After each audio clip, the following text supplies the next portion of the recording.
Muchas gracias, Genaro, y a todos por estar aquí. También saludo a Paula y a Tere, y a Fernanda, que no las había saludado.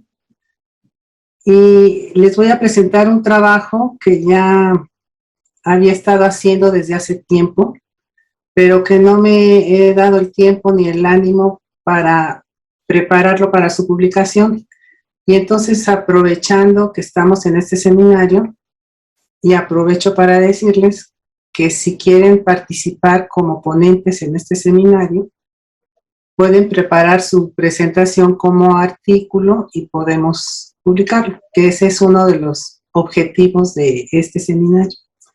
Entonces, mi objetivo es ahorita presentarles este trabajo y prepararlo con todas sus observaciones de ustedes, porque como seminario que es, pues espero sus comentarios, y sobre todo de los juristas y de los estudiosos del derecho, porque luego ahí es donde me falla más los conocimientos, ¿sí? Y siempre ando pidiendo asesoría para que salgan mejor las cosas, ¿sí? Entonces, les voy a hablar ahora del caso de Virginia y Apio Claudio, y me atreví, porque es un atrevimiento, a preparar algo muy general sobre las 12 tablas, sobre todo porque la sesión pasada, no sé si fue Sandra, que ahorita la estoy viendo por aquí, preguntó algo al doctor Emiliano Buis sobre las 12 tablas, ¿verdad?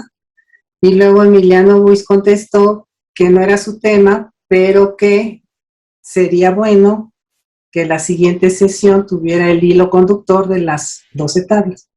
Muchas gracias. Sí, entonces, no es que sea precisamente mi tema, yo no sé cuál será mi tema en general, pero sí he estudiado un poco, no les voy a decir que mucho, las 12 tablas, sobre todo en algunas de las publicaciones que mencionó Genaro, porque las 12 tablas son citadas por otros autores de la literatura latina. Entonces, algunos hacen mención de las 12 tablas y de eso es de lo que les voy a hablar, de lo que yo he estudiado y lo que yo he trabajado en relación con las 12 tablas.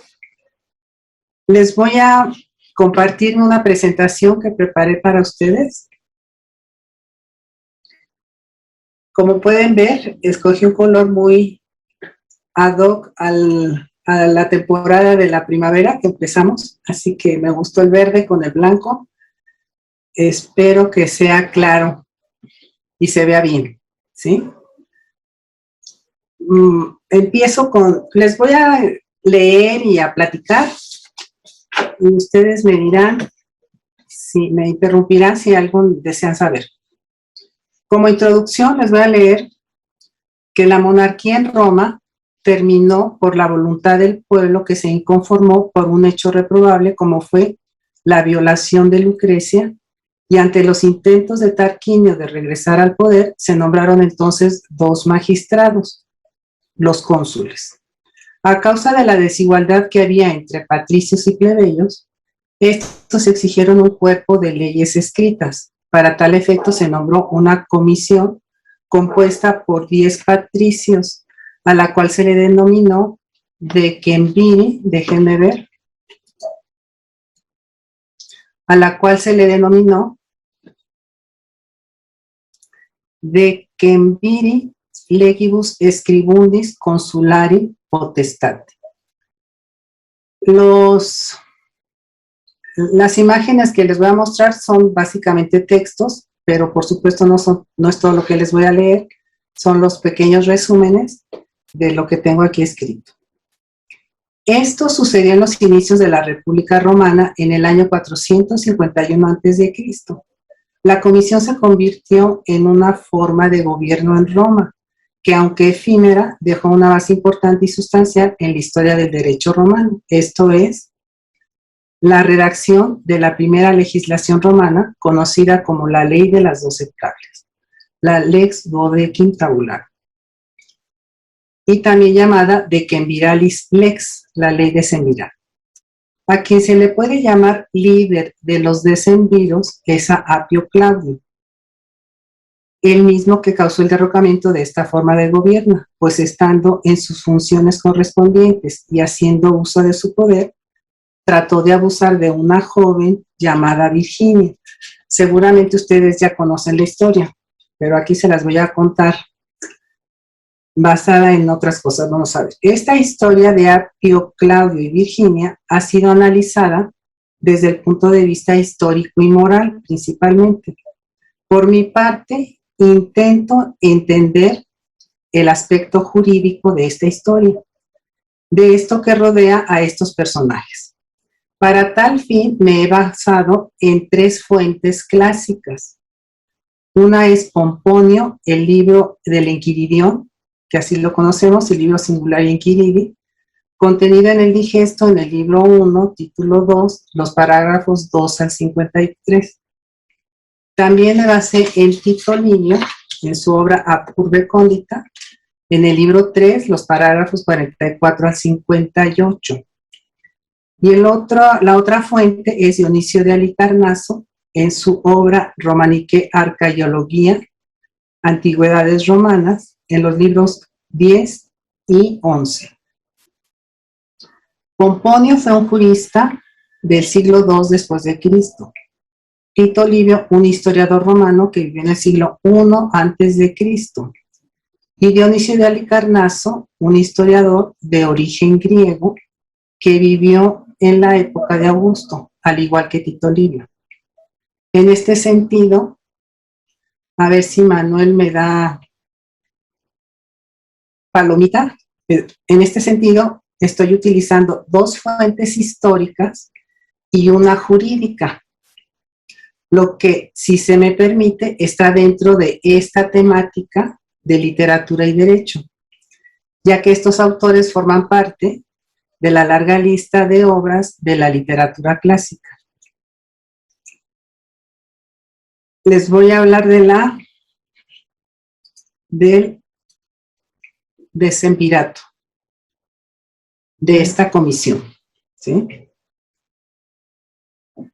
Pomponio, mi método fue leer estas 3 fuentes, hacer pequeños resúmenes de cada una con relación al tema, por ejemplo, del decemvirato y después de Virginia y así.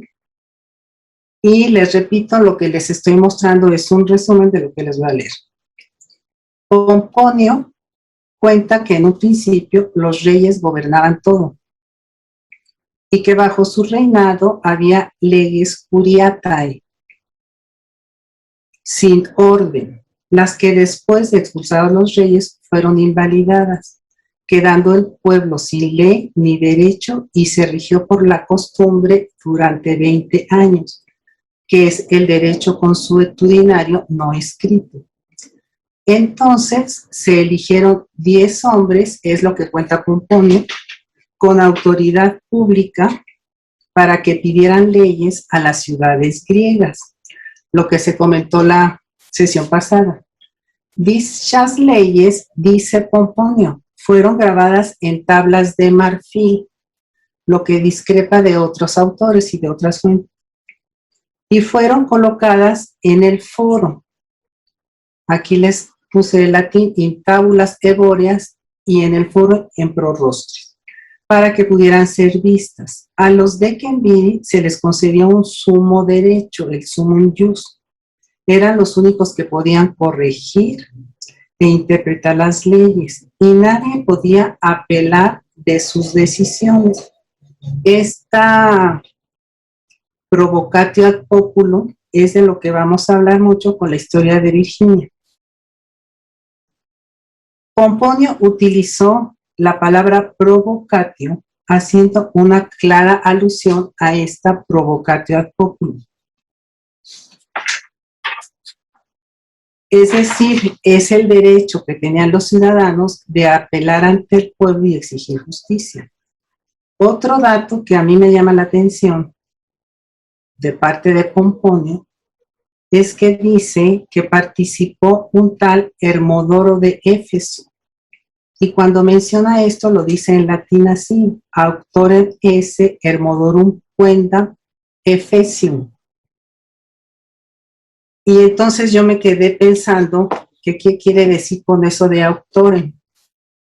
Y yo quiero entender que no es que haya sido el autor de las 12 tablas, sino que fue un griego que vivió exiliado en Italia, en Roma, y que tal vez ayudó, que es lo más seguro, a redactar las leyes, o estuvo ahí con ellos, o fue una ayuda de alguna manera.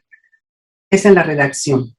Y no se tiene noticia de de personaje, nada más que aquí, ¿sí?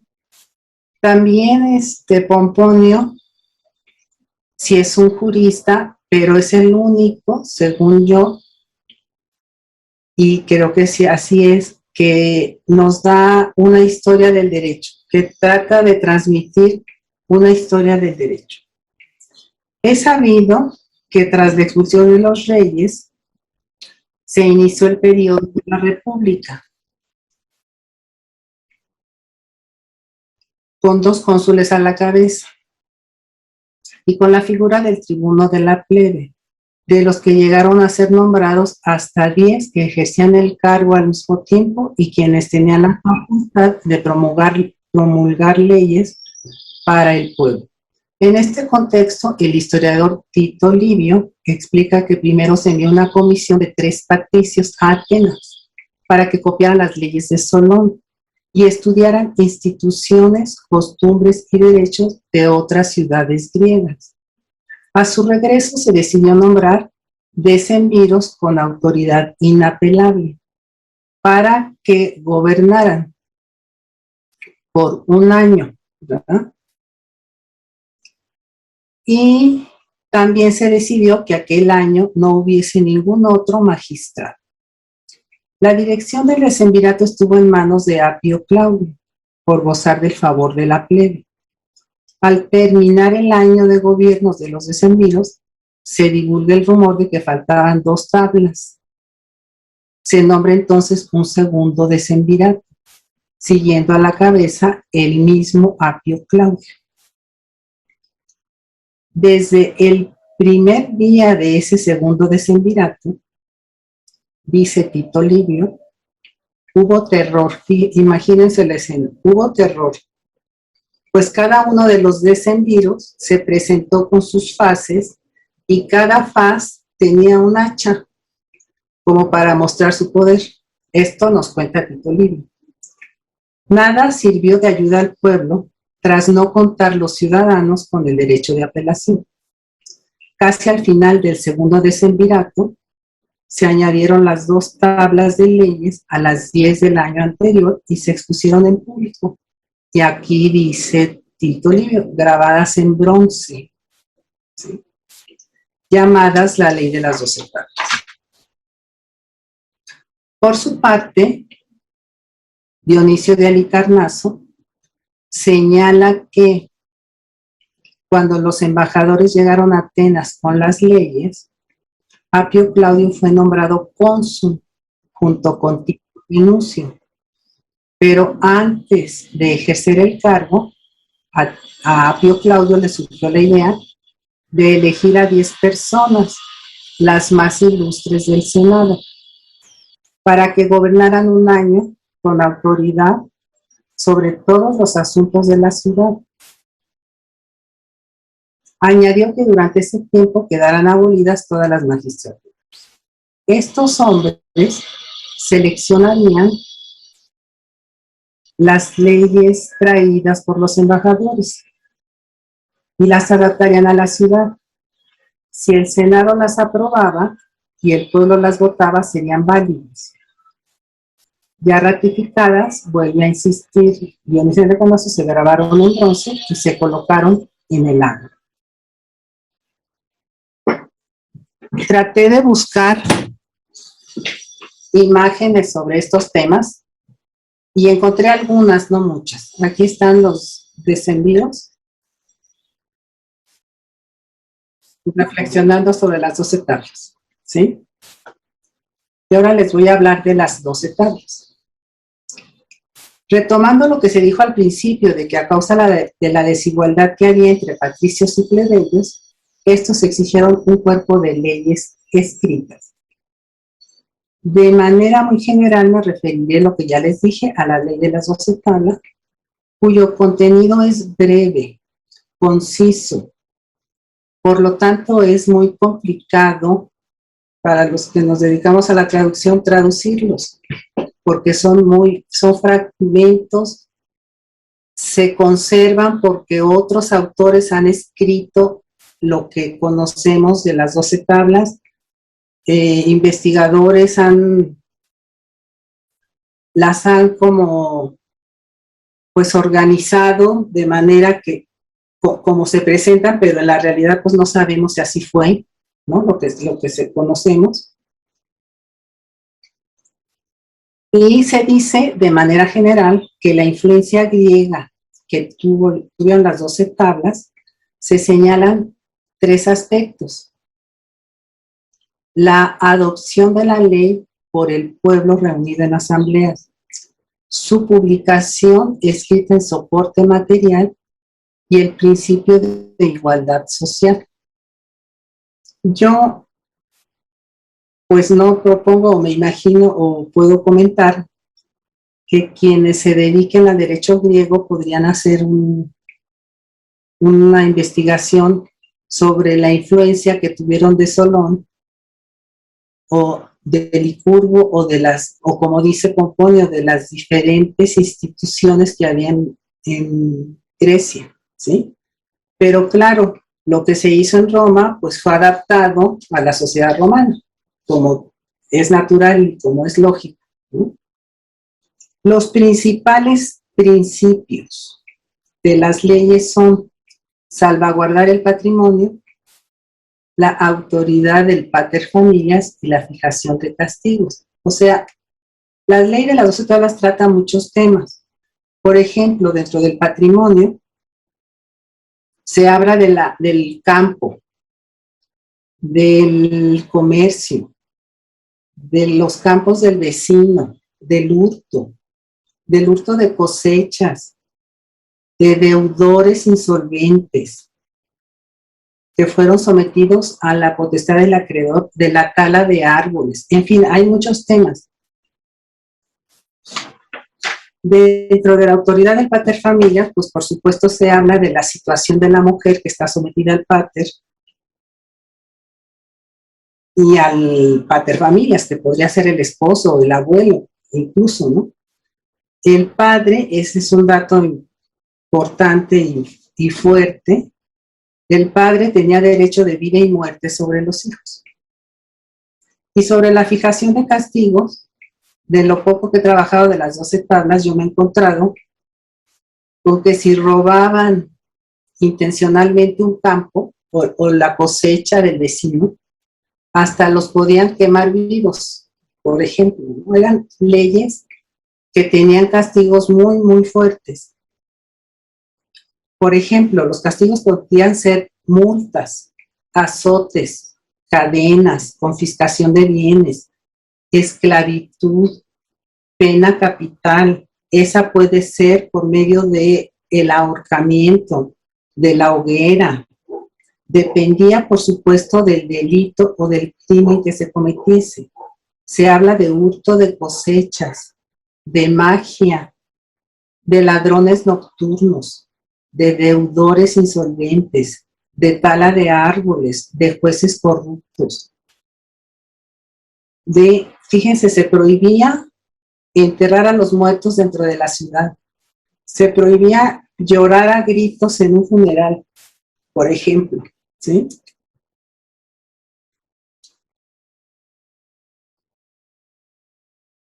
Les voy a poner ahora unos ejemplos de la ley de las 12 tablas. A ver, el primero es, y otra cosa, ya se los comenté, los textos son citas, por ejemplo, los que les puse aquí, de Macrobio, de Servio, de Plinio. Ellos lo citan en un contexto determinado, ¿sí? Y no es que ellos a veces citen tal cual estaba escrito en las 12 tablas. Entonces, pues no es fácil entender estas leyes tan concisas, tan breves y a veces tan incompletas. Y por otro lado, les quiero comentar que la edición que consulté para estos ejemplos que les estoy mostrando es la edición de Rafael Domingo. Es un texto publicado en España que se llama Textos de Derecho Romano, de la editorial Aranzadi de 2002, española.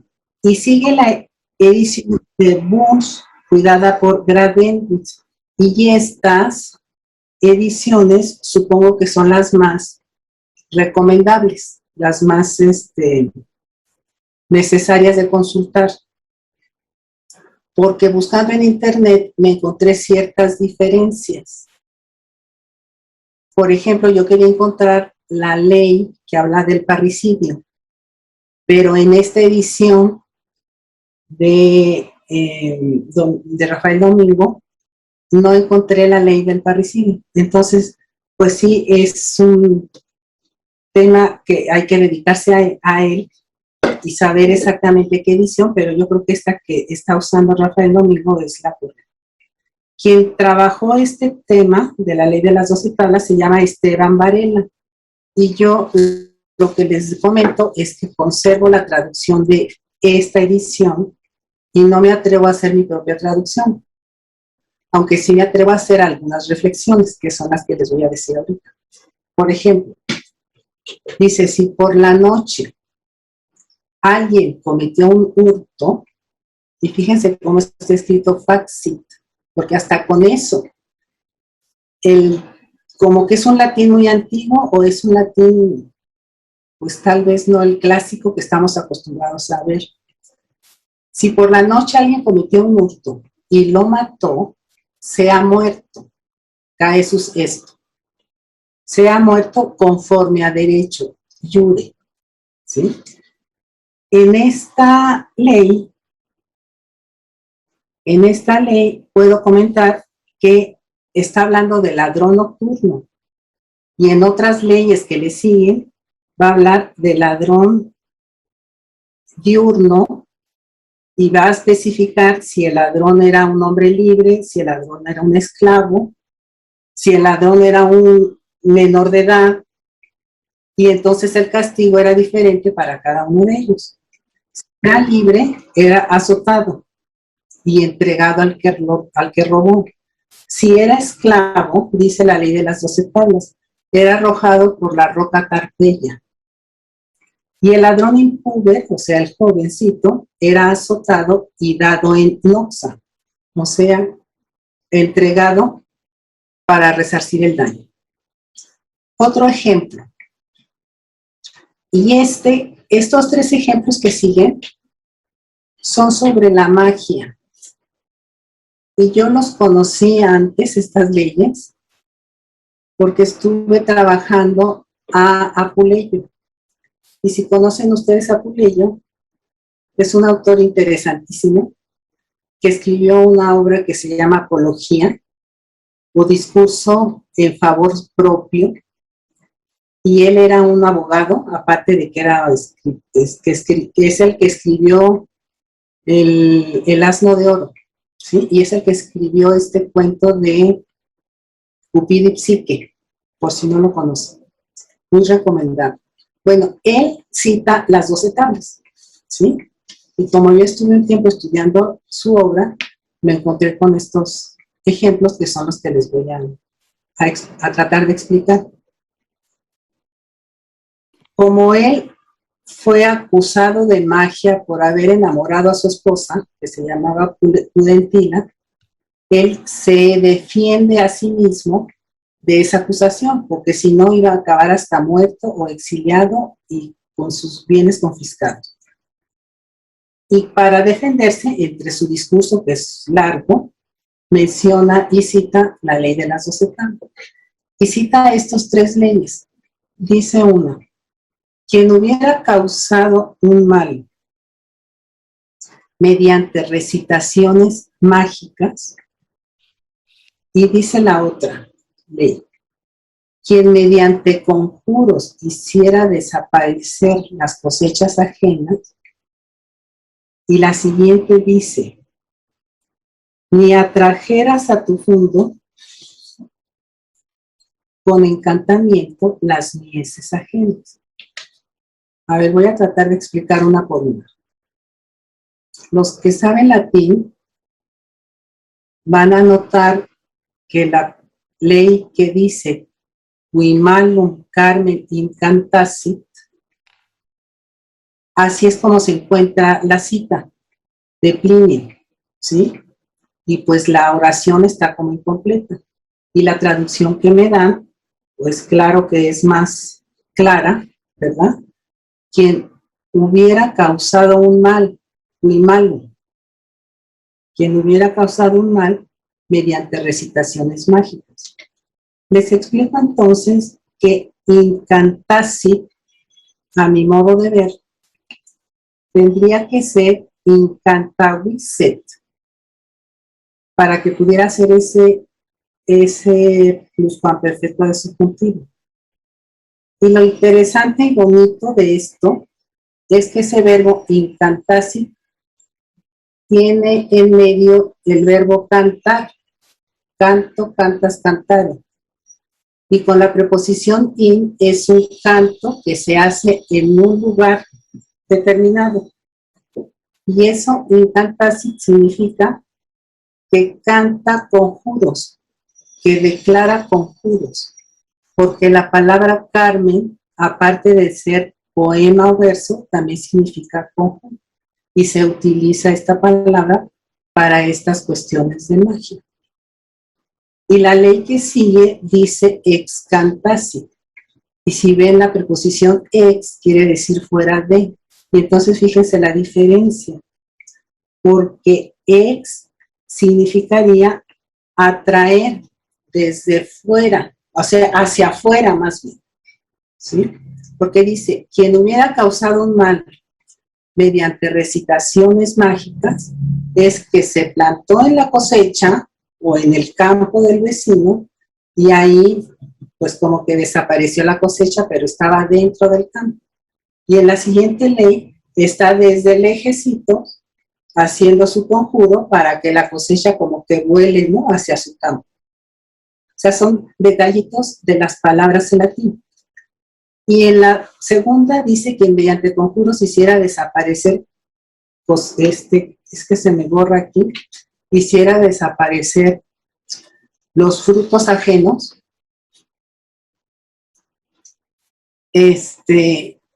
está tomando ese ajenos de la siguiente ley, que dice aquí, aliena, sedete. ¿Sí? Bueno, con todo esto solo les quiero comentar que la palabra Carmen también significa conjuros y que la ley de las 12 tablas también habla de magia y del castigo contra los que practicaban magia. Y los castigos pues vienen a ser casi los mismos, que los quemaban vivos a veces, ¿sí? Y tenían la pena de muerte. Aquí vemos que Macrobio, que Plinio y que Servio son los que nos transmitieron estas leyes. Y es así como se ha hecho la reconstrucción de la ley de las 12 tablas, ¿sí? Con las citas de otros autores. Porque la ley de las 12 tablas no se conserva, ¿sí? La ley de las 12 tablas se perdió. Aquí vienen otros ejemplos. Otros ejemplos que dice, en el caso del padre, el padre puede matar nada más nacer el niño espantosamente monstruoso, según disponen las 12 tablas. Aquí es el ejemplo es por eso de que los padres tienen derecho de vivir y muerte sobre los hijos. Y aquí quien nos transmite esta tabla es Cicerón. El ejemplo que sigue es el repudio. Y dice la ley, para repudiar a su mujer, le ordenó que cogiera sus cosas, suas res sibi habere. Le quitó las llaves y la echó de casa. Parece muy simple, pero eso es la fórmula, el suas res sibi habere del repudio. Y esto lo he visto en Plauto y lo he visto también en el cuento de Cupido y Psique de Apuleo. Esta frase suam res sibi habere. El último ejemplo que les pongo es el de los abogados de Virginia, que le reclaman a Apio Claudio que disponga la libertad provisional en virtud de la ley propuesta por él mismo. Esto lo vamos a entender mejor en un momento que les explique la historia de Virginia. Con estas frases de Vindicias Secundum Libertate, que esto es el tema que voy a tratar. Aquí les cuento que las dos tablas que fueron redactadas por el segundo decemvirato no cumplieron con el principio de libertad que las originó, pues decían que no podían celebrarse matrimonios legítimos entre patricios y plebeyos, manteniendo la diferencia y separación de las clases sociales. Esta ley de que no se permitía el matrimonio entre patricios y plebeyos es la tabla 11 y la ley primera de la tabla 11. Y fue transmitida por Cicerón en su De República 2.362. Y ahí la llama Cicerón a esta ley inhumanísima. Y la llama a las dos tablas últimas iniquae, esto es, injustas. Una vez terminadas las tablas, se exhibieron en público. Fueron ratificadas por el Senado y aprobadas por la Asamblea Popular. Las tablas de la ley desaparecieron con la invasión de los galos, quienes incendiaron la ciudad en el año 390. Su contenido nos ha llegado a través de citas de autores.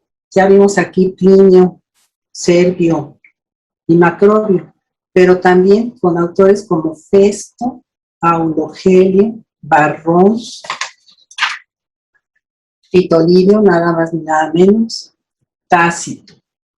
Y yo añadiría ahí que Apuleyo también, porque en Apuleyo yo he leído estas leyes.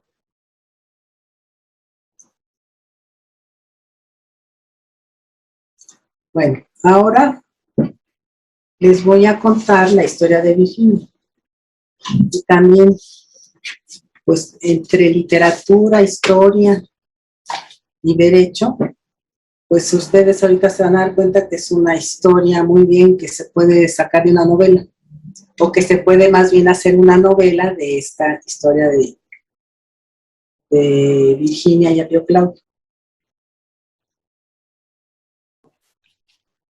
Ya les hablé de Apio Claudio como uno de los Decemviri.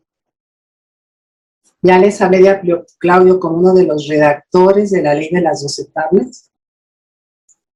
Ya les hablé también que las dos principales causas de las 12 tablas es la desigualdad social entre patricios y plebeyos, ¿sí? Y el derecho que tenían los ciudadanos de apelar ante la Asamblea Popular cuando un magistrado cometía una injusticia. Y todo eso se perdió con los decemviros, ¿sí? Todo eso se perdió porque los decemviros abusaron de su poder. Y en ese abuso de poder, pues está principalmente Apio Claudio, quien dicen que en el primer decemvirato era muy buena persona, pero que en el segundo pues ya se apareció con un hacha en la mano. Así que ustedes se imaginarán cómo le fue al pueblo con este tipo de magistrados. Y el método es el mismo. Les hablo primero lo que dijo Pomponio, lo que escribe Pomponio, y luego Tito Livio, y luego Dionisio de Halicarnaso, para darnos una idea completa, que es la intención, de lo que le pasó a Virginia, ¿sí? Dice Pomponio. Pomponio cuenta, o según cuenta Pomponio, los descendidos se comportaron abusivamente. Apio Claudio intentaba llevarse a la fuerza a la hija de Virginio con el argumento falso de que ella no era libre porque había nacido de una esclava. Esto lo expresa Pomponio con la frase Vindicias filiae sua abdixisse, que muy literalmente se podría traducir como arrebató la posesión interina de su hija. Me cuesta trabajo entender la palabra vindiciae, que se enuncia en plural, vindicia y vindiciare. Y vindicia puede ser reclamación, puede ser el objeto en sí, y ya me corregirán los juristas, puede ser la cosa, el litigio, el objeto, el litigio, ¿sí? En este caso, pues se trata de una persona que es Virginia. Con las palabras vindicias abdixisse se entiende que se llevaba a la fuerza a Virginia, es decir, el objeto que estaba en litigio. Virginio tenía el derecho de reclamar que mientras durara el proceso judicial, ella podía estar en libertad condicional. Para esto se diría vindicias secundum libertatem, reclamar el objeto en litigio a favor de la libertad. Estamos ante aquí les pregunto yo a los juristas, ante la acción o ante el procedimiento de la vindicatio in libertatem. Pero con el summum ius otorgado a los descendidos, el pueblo quedó sin la posibilidad de apelar, o sea, sin provocación, ¿sí? Y no podía alzar la voz en contra de la sentencia del magistrado. El descendido Apio Claudio llevó a cabo este proceso mediante un sustituto, que ahora le llaman testaferro, si no mal recuerdo. Y a Pomponio lo llama supósitos, que es un sustituto que se llamaba Marco Claudio, quien reclamaba legalmente a la joven como esclava. Al mismo Apio Claudio, pues Apio Claudio tenía todo el poder y era el juez. Lo cierto era, dice Pomponio, que él había sido, y esto me llama la atención, dice Pomponio, que es el jurista, que Apio Claudio había sido capturado por el amor de la doncella, lo cual dice captu amore virilis. O sea que un jurista hable de amor y que fue capturado por el amor. Esto me llama la atención. Y también dice Pomponio que Apio Claudio había mezclado lo lícito y lo ilícito. Virginio, indignado porque se hubiese faltado a la antigua observancia del derecho en la persona de su hija, pensó que la castidad de su hija había de preferirse a su vida. Decidió robar un cuchillo de la taberna de un carnicero y con él matarla, para que con su muerte se evitara la ofensa del estupro, la contumela del estupro. Si nos imaginamos la escena, Virginia está pues fuera de su casa, anda en la calle con su nodriza, ¿sí? Y todo el pueblo se está dando cuenta de lo que sucedió. Esto, en breves palabras, es lo que nos cuenta Pomponio. Ahora vamos a ver qué nos cuenta Tito Livio. Y aquí hay una imagen de Botticelli de este caso de Virginia. Y si se alcanza a ver, en esta parte es donde está el asesinato. Aquí está el cuchillo. Y Virginia, este es su cabello, se alcanzan a ver, y tiene los brazos arriba. Y está seguramente la nodriza ayudando a Virginia. ¿Sí? Y suponemos que este puede ser Apio Claudio, que está dictando sentencia, ¿verdad? De que ella es una esclava. Tito Livio, ¿qué nos cuenta? Tito Livio cuenta más cosas, por supuesto. Cuenta que Virginio había prometido a su hija en matrimonio al antiguo tribuno Isili, que supongo que es Lucio Isili, defensor de la plebe, que era un tribuno de la plebe. Apio Claudio trató de seducir a la doncella, que se distinguía por su belleza, con regalos y promesas, pero como ella no cedió, recurrió a la violencia. Su testaferro, Marco Claudio, era su cliente, y esta figura ustedes la deben conocer mejor que yo. Yo entiendo que como su cliente, Marco Claudio estaba recibiendo ayuda de, perdón, Marco Claudio sí estaba recibiendo ayuda de Apio Claudio, ¿sí? Entonces, al ser su cliente, le debía favores a Apio Claudio, ¿sí? Por eso se presta a actuar en esta situación como testaferro, que le llaman, para hacer lo que quería hacer Apio Claudio, hacerla esclava para abusar de ella, ¿sí? Y que no fuera castigado por la ley. Apio Claudio. Y lo curioso también de la figura del cliente es que los tribunos de la plebe eran nombrados por el pueblo, pero como los clientes eran plebeyos, pues formaban parte de las personas que podían votar para que se eligieran tribunos. Y entonces los clientes pues siempre votaban por su patrono, porque llegaban a ser eran sus patronos, y por eso se tenía como tribunos de la plebe no solo a plebeyos, sino también a patricios. Entonces son situaciones que se sucedían aquí. Así que este personaje, Marco Claudio, que era el cliente de Apio Claudio, reclamó como esclava a Virginia, aprovechándose de que el padre de Virginia estaba lejos porque era un soldado, estaba ausente en Álgido, que Álgido es una colonia cerca que estaba en el Lacio, cerca de Roma. Cuando Virginia pasaba por el foro, Marco Claudio le puso la mano encima. Y aquí está la frase manus indiectio, procedimiento procesal, especie de arresto, proclamándola nacida de una esclava suya, obligándola a seguirlo. La acusa ante Apio, ante el tribunal.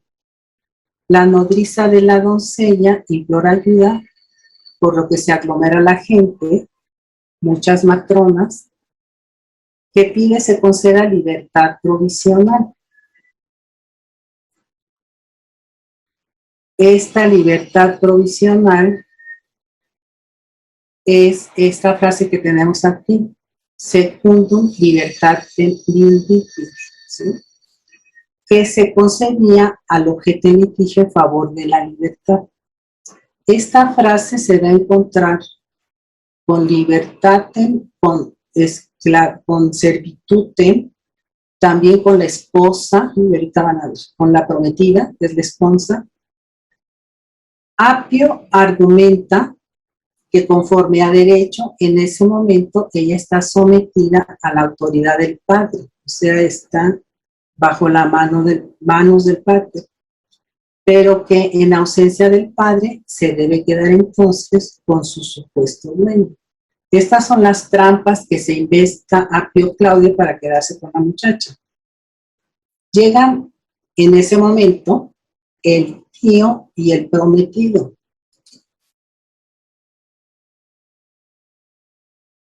Llegan el tío y el prometido. El tío se llama Numitorio y el prometido se llama Isilio. Este último increpa a Apio con dos argumentos de peso. Si a la plebe romana le has quitado la ayuda tribunicia y el derecho de apelación, las dos fortalezas de libertad, la ayuda tribunicia es el tribunitum auxilium y el derecho de apelación es la prerogatium populi. No por esto se te da se te ha dado poder absoluto a tu deseo carnal. Y Silio le dice a Apio, en mi reclamación por la libertad de mi prometida, me faltará antes la vida que la fidelidad. Y vuelve la misma frase, vindicante, pero ahora con esponsa y libertad.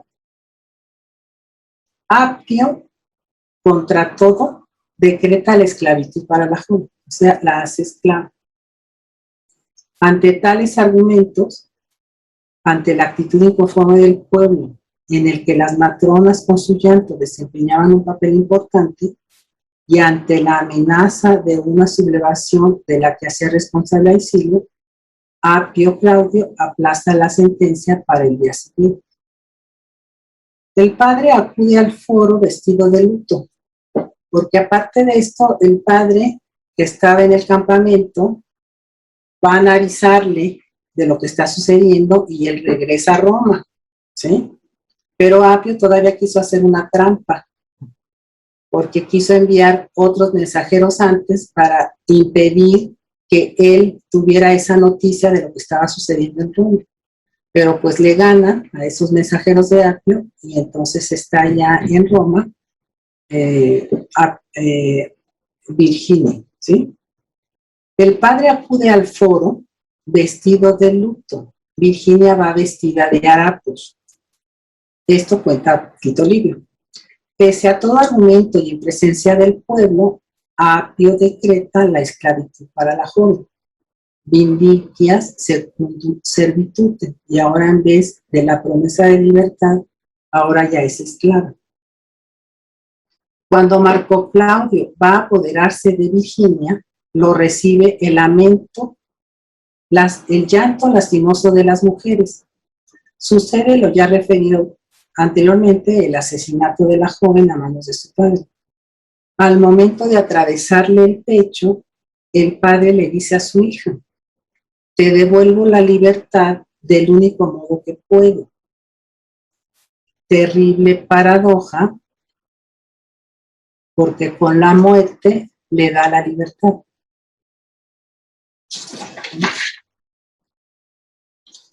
Isilio no pudo ser arrestado.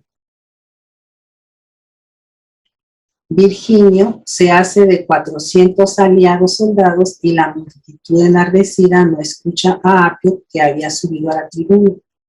Este con miedo se retira a su casa cubriéndose la cabeza para que no se dieran cuenta sus adversarios.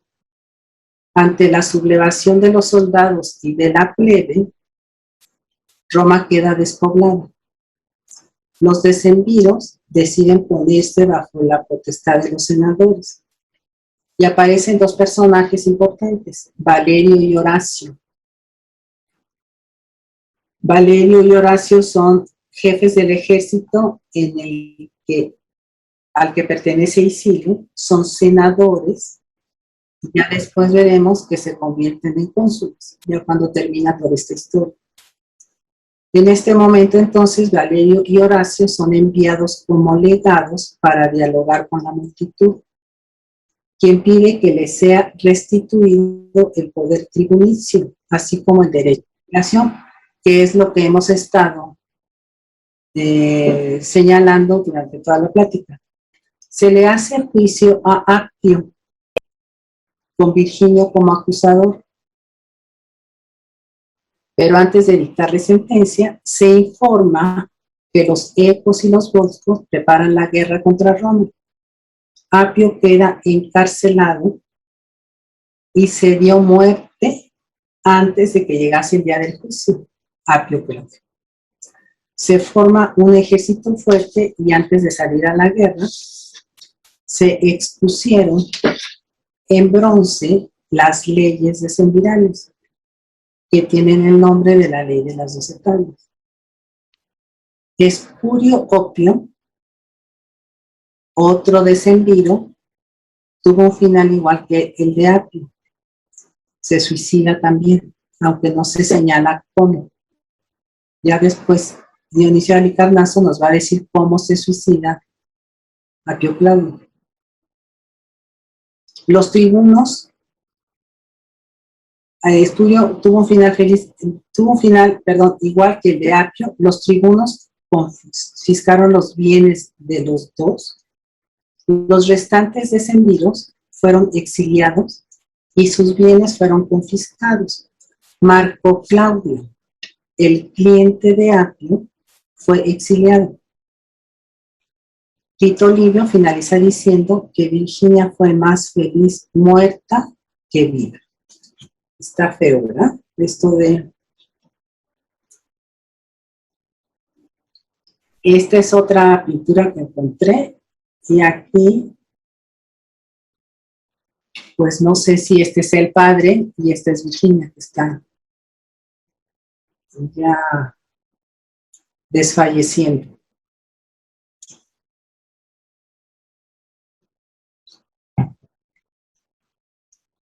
Y ahora, ¿qué nos dice Dionisio de Halicarnaso? Ya casi vamos a terminar. Espero que no se hayan cansado ni aburrido.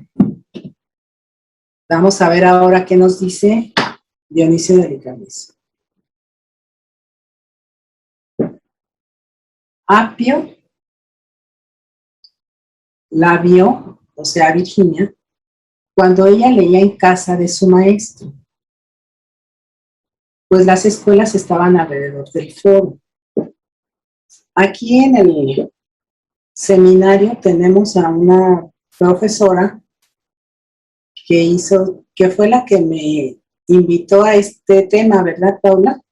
Y que hizo su tesis de doctorado, que está a punto de presentar su examen, con este tema de Tito Livio. ¿Sí? Y ella dice en su tesis, para que veas que sí la leí, que no es un dato muy certero de que había escuelas en el foro en esta época. ¿Sí? Pero bueno, esto es lo que transmite Tito Livio.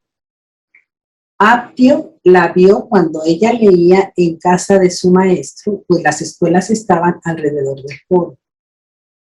Explica que Apio no podía tomarla en matrimonio porque ella era plebeya y Apio era patricio.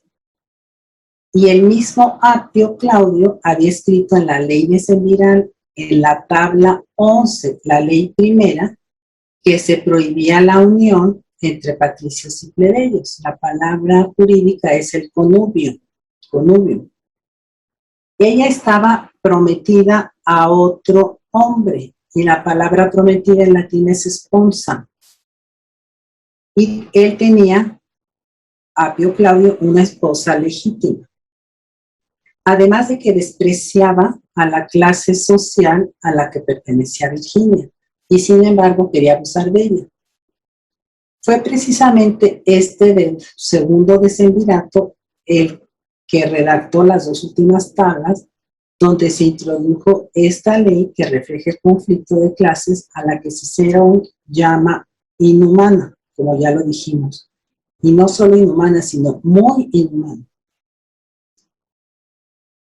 Cabe señalar que esta ley fue abolida en el 445 por la Lex Canuleia. Aquí también me llamó la atención que por qué se prohibían los matrimonios. Decían que porque había un problema de los hijos que nacieran de esos matrimonios, pues qué categoría social tendrían, ¿verdad? O sea, cuál era, ¿cómo se dice? El nacimiento, si era, qué tipo de hijo iban a tener. Normalmente la ley decía que el hijo seguía la situación de la madre. Entonces, pues si seguía la situación de la madre iba a ser plebeyo. Pero la legalidad de los nacimientos era lo que se discutía en esta ley del connubio.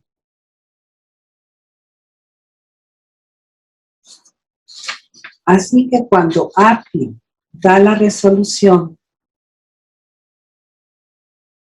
que en ausencia del padre debe permanecer con su dueño, o sea, con el dueño entre comillas, que es el que se la quiere llevar, se produjo un gran lamento y muestras de dolor por parte de la joven y de las mujeres que estaban a su alrededor. Apio accede a esperar la llegada de Virginia y al día siguiente se presentan padre e hija vestidos de luto. Esto ya nos los contó más o menos así Tito Livio. A pesar del vestido harapiento de la doncella, de la mirada triste y de tener bañada la hermosura de sus ojos por las lágrimas, su belleza no disminuye. Después de exponer varios argumentos de ambas partes, Apio declara: amo a Marco Claudio. Estamos con la descripción de Dionisio, de Alicante. La muchacha, abrazada a su padre, lo llamaba con dulces palabras y se desmaya.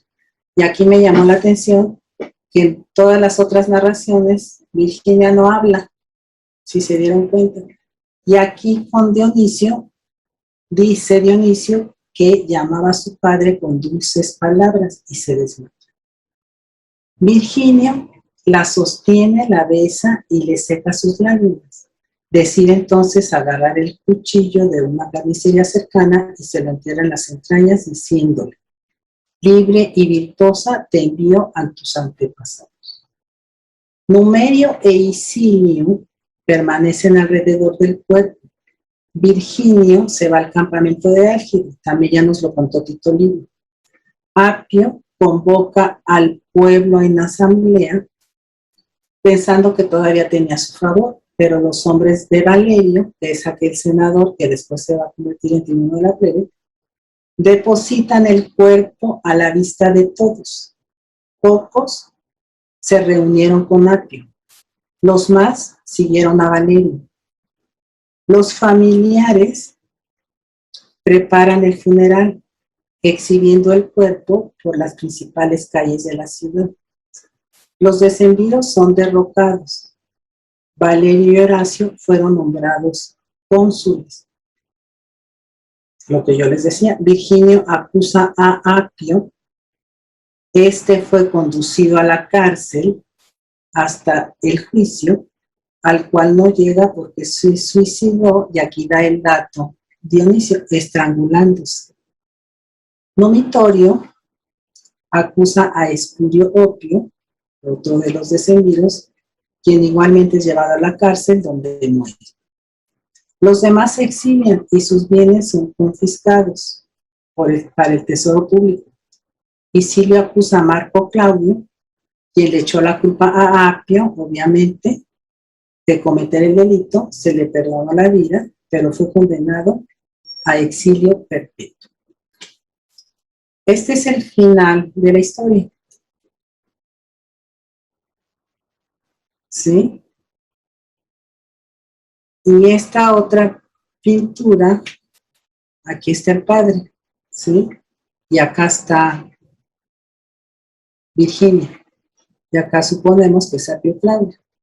Y aquí está una loba con sus Rómulo y Remo en sus ubres, ¿sí?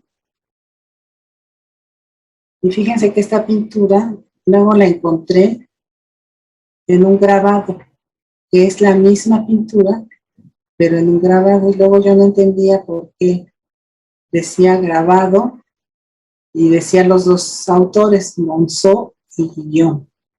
Pero este fue un grabado sacado de esta pintura.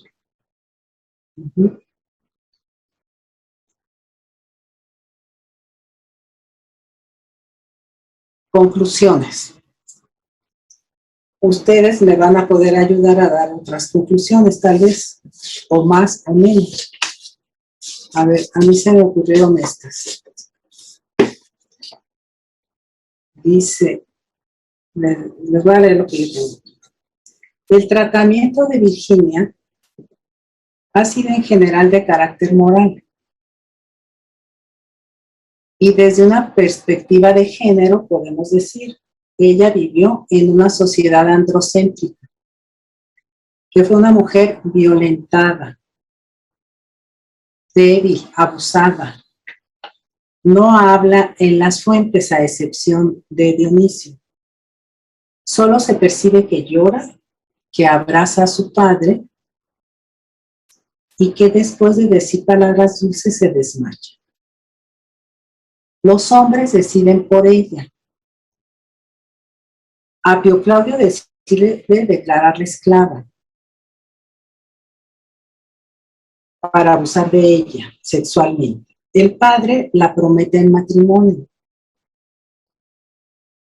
Le designa un esposo del que solo se sabe su nombre y que era tribuno, Isilio. El padre decide su muerte en aras de la libertad. Ella es una víctima de los hombres y su sacrificio sirvió para el derrocamiento de una forma de gobierno que afectaba y dañaba al pueblo. Es comparada con Lucrecia, otra víctima que con su muerte logró el derrocamiento de la monarquía romana.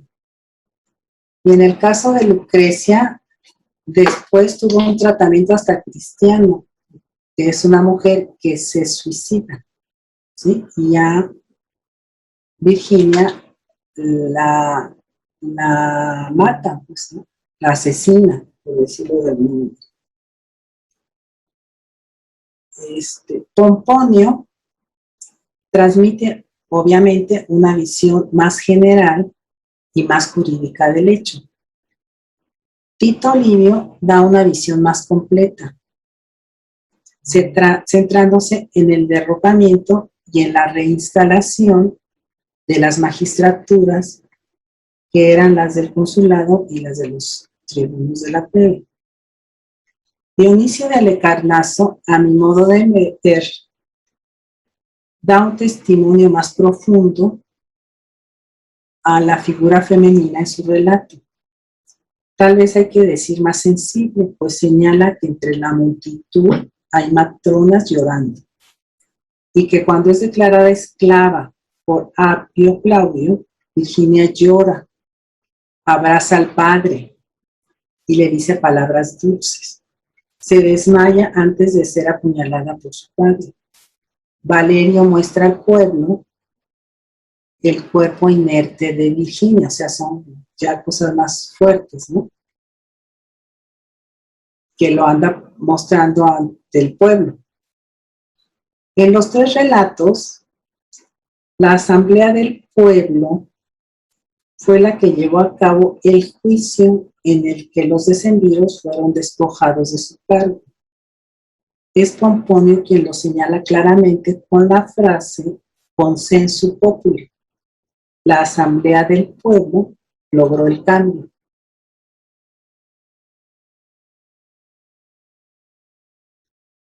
Como consecuencia de este episodio, podemos decir que la redacción de las 12 tablas se debió a la búsqueda de la libertad y de la igualdad entre patricios y plebeyos.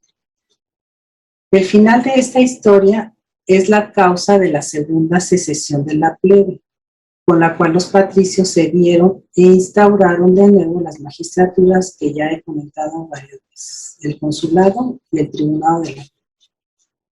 Para finalizar, sea leyenda o verdad, porque hay quienes dicen, ¿no? Obviamente que es una leyenda, a pesar de que son dos historiadores y un jurista los que la transmiten.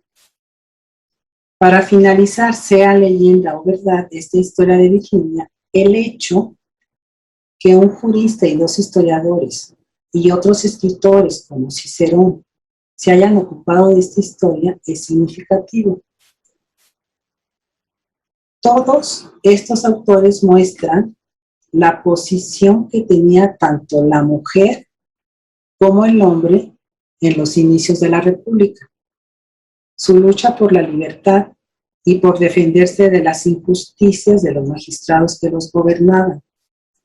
Muestran estos autores la fuerza que tiene la voz y la unión de un pueblo para lograr una transformación social, lo cual se ha presentado, se presentó y se puede presentar en cualquier época y se presentará en cualquier época de la humanidad.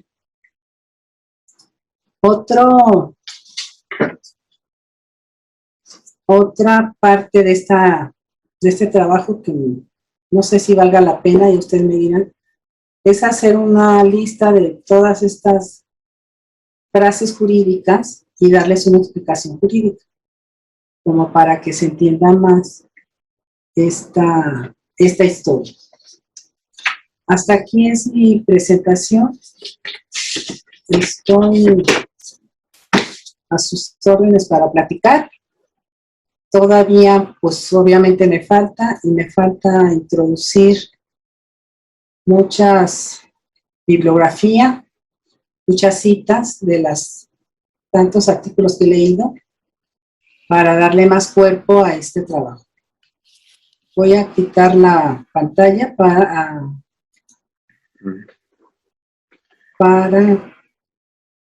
poder platicar. Espero no haberlos cansado. Estamos con muy buen tiempo para conversar y platicar y Sí. que me comenten lo que deseen. Pues muchas gracias, doctora Montemayor, por la exposición por todo este recorrido de las fuentes y de cómo pues podemos sacar contenidos e información jurídica a partir de fuentes históricas y literarias, ¿no? Y cómo recorriendo también a ese tipo de mecanismos literarios, por ejemplo, ¿no? Lo que dijo de que hasta solo en una fuente es cuando Virginia tiene una voz, se puede sacar también de ahí o extraer pues información importante, ¿no? Que pertenece más como a la ficción literaria, pero bueno, vaya, es interesante. Entonces, pues gracias por su presentación, fue interesante y justamente es el ejercicio de lo que queremos hacer en el seminario, ¿no?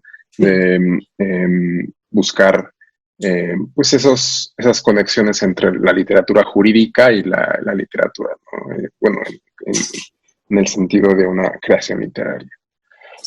Ahora, pues hay tiempo, entonces, si alguien quiere preguntar algo, puede levantar la mano o decirlo, ¿no? O corregir. Cintia, ¿vale? en el chat está Cintia Lara, que quiere hacer un comentario. Entonces, Cintia, puedes abrir tu micrófono. Perdón, si me escuchan, buenas tardes a todos. Sí. Bueno, mi nombre es Cintia, los saludos desde acá, desde Ciudad Juárez, Chihuahua. Pues es un gusto estar con ustedes. Se me hizo súper interesante toda esta historia de Virginia y Claudio, que como usted bien lo señaló al final, pues se puede abordar desde distintas perspectivas, ¿no?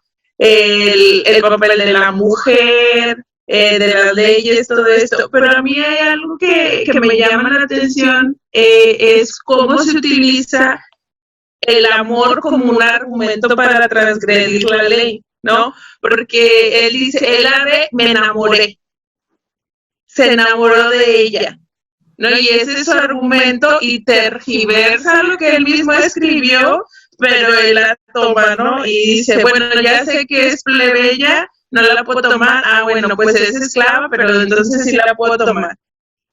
También en el caso del padre que usted mencionaba, que solamente un papá podía matar a su hijo al momento de nacer si era feo.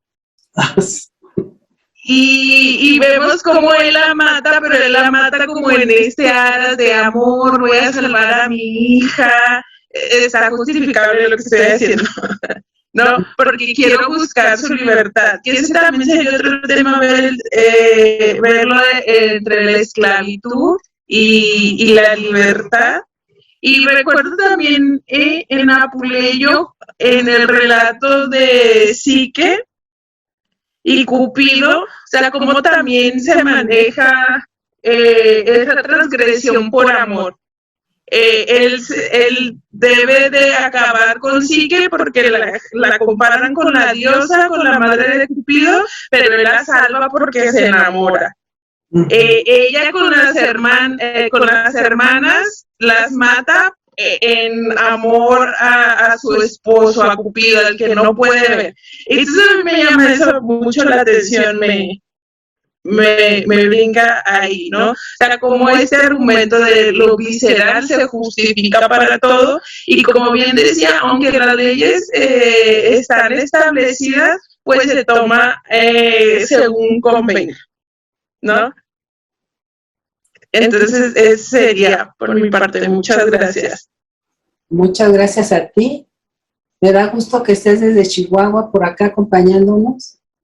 Y si sabes, yo soy de Chihuahua, así que pues somos paisanas y me da más gusto. Sí, de hecho, pues ya sabe que aquí en la universidad, yo soy egresada de la UACJ, siempre tienen un lugar muy, muy especial. Yo soy licenciada en Historia y maestra en Estudios Literarios por la UACJ.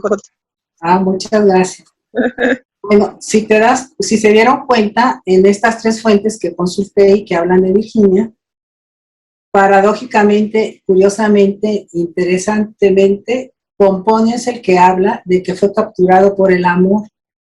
Ni siquiera fue Tito Livio, ni siquiera fue Dionisio, que yo lo considero como que el más sensible en este aspecto, sino que fue Pomponio. Pues obviamente no fue amor, era el deseo que tenía Apio Claudio de tener a su disposición a Virginia y de abusar de su poder. Justamente ese es el tema de la historia, ¿sí? Y obviamente el tema también es el papá que tenía, pues no sé si decirlo, o si es muy atrevido decirlo, el derecho de vida y muerte sobre los hijos en esta ley de las 12 tablas, ¿eh? En esta ley de las 12 tablas. Aquí me está dando mucho gusto ver a Jorge Adame, al doctor Jorge Adame, porque seguramente me va a corregir o me va a iluminar con uno de estos temas, ¿verdad?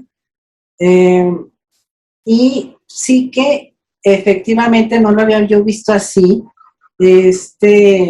Cupido se enamora de Psique cuando tenía la orden de destruirla, que era la orden que le había dado su madre a Cupido, esta Venus, porque Psique era tan bonita que el pueblo la estaba venerando como si fuera Venus. Entonces Venus estaba tan celosa que manda a su hijo.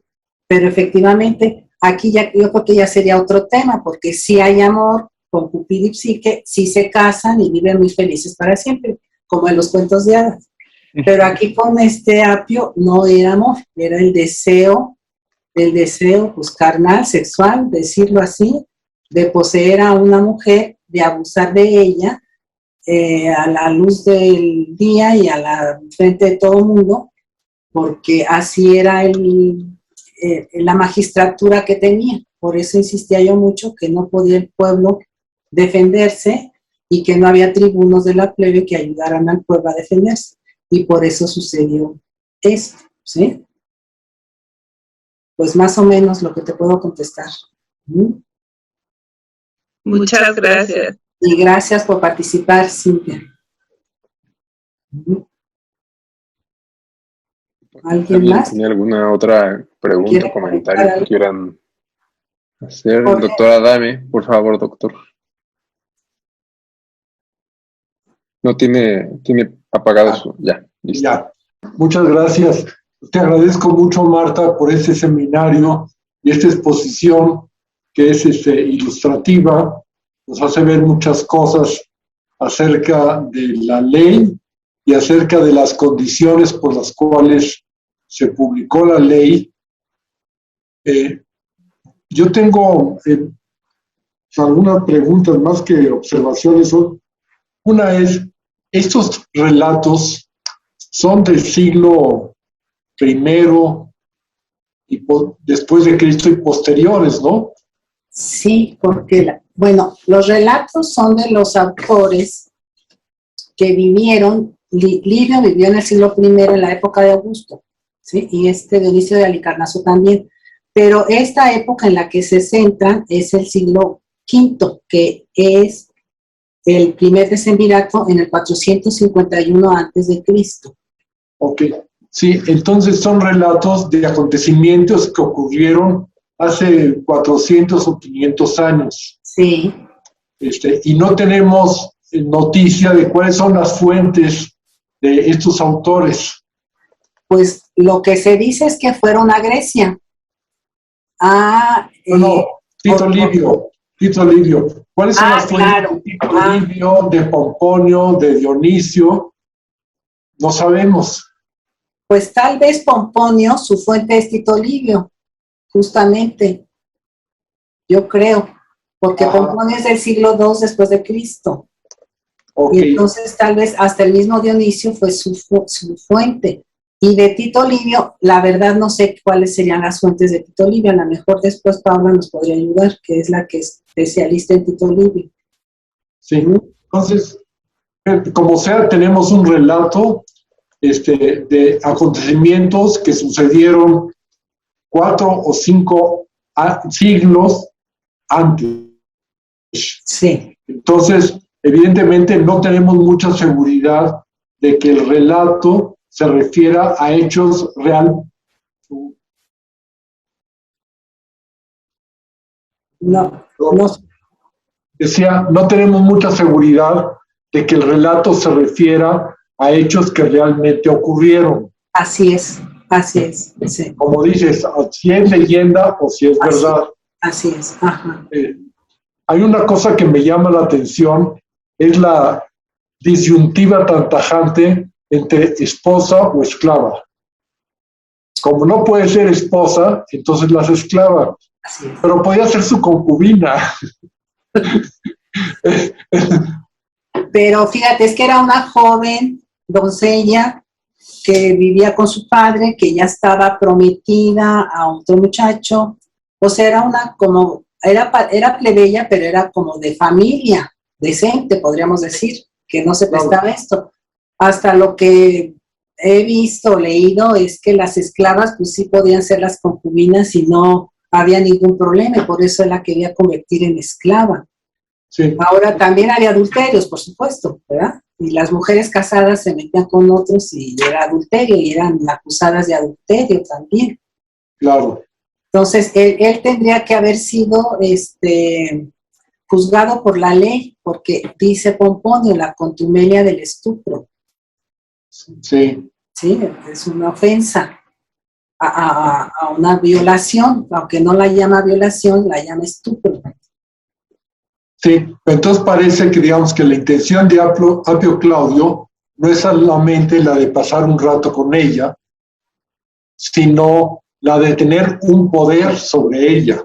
Así es. Entonces podría ser un poder derivado de un matrimonio humano, y si no tiene ese poder, porque no es posible, entonces que tuviera el poder de dueño sobre esta mujer como esclava. Así es.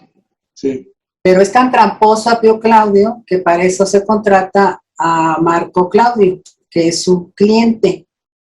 Y entonces a través de él quiere tener a Virginia, porque no tanto la está haciendo esclava de Apio Claudio, sino de este Marco Claudio. O sea, es tramposo por donde le veas a Apio Claudio. Ok. Donde lo veas es tramposo. Ajá. Sí, claro. Pues Sí.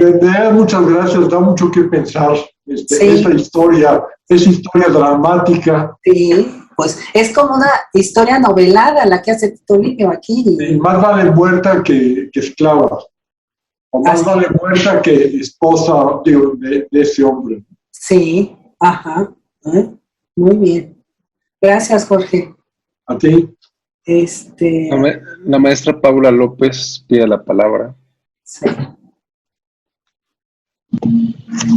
Hola, buenas tardes a todos. Pues felicidades, Marta, por la exposición. Gracias. Respecto de las fuentes de Tito Livio, pues sabemos que él se basó, porque él mismo lo dice, en todos los analistas, escritores que fueron del siglo II antes de Cristo. Pero lamentablemente se conserva tan poco de ellos que no podemos saber cuál fue su fuente. Él habla, por ejemplo, de Valerio Ancias y de Claudio Quadrigario o de Licinio Macro, pero no conservamos más que pequeños fragmentos entre ellos. Entonces, no podemos decir con certeza quién fue su fuente. Dice, alguna vez menciona a estos tres autores, también menciona, por ejemplo, a Fabio Victor, pero no sabemos realmente de quién de ellos tomó esta historia. Y entonces, en ese sentido, sí podemos decir que era una leyenda, que probablemente se originó, o que la gente pensaba que se originó en aquella época de los decemviros, pero más no se puede decir respecto de las fuentes de Tito Livio. Y yo te quería hacer una sugerencia. Yo creo que ya en tu trabajo que vayas a hacer, me parece que sería muy interesante que colocaras o que hicieras la precisión de que este nombramiento de los decemviros se debió fundamentalmente a los plebeyos, porque ellos luchaban para que hubiera igualdad entre patricios y plebeyos. Entonces, como que yo creo que es muy, muy importante que tú ubiques al lector en esta lucha de patricios y plebeyos, porque más o menos durante 10 años, dice Livio, lucharon porque se hicieran las leyes, porque los cónsules tenían, además de cónsules, además de gobernar la ciudad, tenían la función de jueces. Entonces los jueces, como jueces, podían dictar sus sentencias de acuerdo a su opinión o de acuerdo supuestamente a leyes que solo ellos conocían. Entonces era tal la arbitrariedad que los plebeyos impulsaron que se hicieran estas leyes para poder defenderse. Porque también yo creo que es importante que ubiques en este ámbito de la lucha plebeya, porque los tribunos de la plebe eran unos magistrados que se dedicaban fundamentalmente a defender a los juicios. Cuando un patricio, más que patricio, un cónsul como juez dictaba sentencia en contra de un plebeyo, entonces los plebeyos, los tribunos, no podían defender bien a los plebeyos porque no conocían las leyes. Entonces, lucha de los tribunos de la plebe para que se hicieran estas leyes. Entonces yo creo que si ubicas esa parte de la lucha de los plebeyos, se entiende muy bien cómo se da esta comisión de 10 hombres para que pudieran hacer las leyes. Esa es mi sugerencia. Bueno, gracias. Y entonces yo te pregunto otra cosa a ti, Paula. Esto que dije de los clientes, así lo entendí bien. Esto de que los clientes votaban, porque resulta que hubo tribunos de la plebe que no eran plebeyos, sino que eran patricios. Y entonces así es como yo creo entender que llegaron patricios a ser tribunos de la plebe, porque tenían ahí como que su mano negra, que eran los clientes, que se podían meter en las votaciones y también hacía que ganaran los patricios como tribunos. Sí, en efecto. Eso me quedé, ajá. Sí, digamos que cuando se crea el tribunado de la plebe, supuestamente se estipula que solo serían tribunos de la plebe los plebeyos. Pero en efecto, Livio en algunas ocasiones menciona que los que quedaron como tribunos de la plebe eran patricios. Y esto se puede deber a dos razones. La primera es porque a la hora de hacer las votaciones, los plebeyos se votaban como si estuviera bajo el sistema de una asamblea que se llamó los comicios centuriados. Entonces, el plebeyo, que era también cliente de muchos de patricio, se ponía en el lugar donde le correspondería a su patrono. Y entonces, claro, muy probablemente votaría a favor de lo que quisiera el patrono. Exactamente. Sí. Entonces, los plebeyos hicieron una lucha para que se rompiera ese sistema. Y entonces lograron, ahorita no recuerdo bien el año, logran que los plebeyos se reúnan por tribus y de acuerdo a su tribu, es decir, de acuerdo al lugar donde vivían, podrían votar, y es entonces cuando empiezan a lograr que los plebeyos sean quienes ganen, y ya entonces pocas veces ganan patricios, pero se debió a ese cambio de sistema. Se pasaron de los comitia curiata a los comitia tributa, o eso es lo que dice Livio, ¿no? Es así como él lo ve. Esa es la explicación que yo le daría. Okay, muchas gracias, Paula. Bueno, pues, gracias. La doctora Cavaletti tiene la mano levantada. ¿Quiere hacer algún comentario? Creo que antes en el chat había una pregunta de Elvia, ¿no? Digo, para seguir el orden y no saltar. Sí. Doctora Montemayor, dice Elvia que las obras de Botticelli, Francisco de Mura y de Leciar, si son éfrasis, si hay una fuente que inspiró dichas pinturas. No, Paula, no te, Elvia, qué pena que no te puedo contestar. Nada más te puedo decir que yo soy, como muy aficionada al arte, sin ser, pues no he estudiado más. Y entonces cada vez que tengo alguna presentación de este tipo, pues busco en el arte que hay. Pero esto fue lo que encontré esta semana, no pude buscar más. Y por ejemplo, encontré que ese grabado era reflejo de una de las pinturas. Y pues Botticelli es un autor muy conocido, pero por ejemplo, Francisco de Mura no lo conozco. Voy a intentar buscar más, pero no te puedo contestar, querida Elvia. Pero obviamente sí les podemos llamar éxtasis a todas estas pinturas, ¿verdad? Porque reflejan lo que todos los que hacen obras de esta naturaleza, pues es que leyeron a los autores, sino cómo las van a hacer. Entonces es su interpretación, ¿verdad? Está interesante. Sí. Gracias. Muchas veces, por ejemplo, Botticelli leía también pues, sus propias fuentes, ¿no?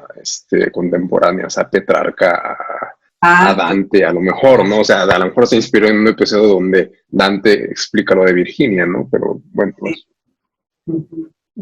ahora sí la doctora Cavaletti. Muchas gracias. Bueno, en primer lugar, muchas gracias por la presentación. Creo que es un tema muy interesante e ilustrativo de lo que nos reúne en este seminario, ¿no? Es decir, ver el encuentro entre el derecho y la literatura. Algunas de las cosas que iba a comentar ya las comentó súper bien Paula, entonces no me voy a detener para no repetir, ¿no? Creo que está muy bien la sugerencia del contexto, ¿no? Para ubicar mejor a los autores, porque no todos están empapados pues, de historia romana, y para entender bien la llegada de los decemviros, ¿no? Otro punto que creo que sería interesante es justamente el tema de las mujeres, ¿no?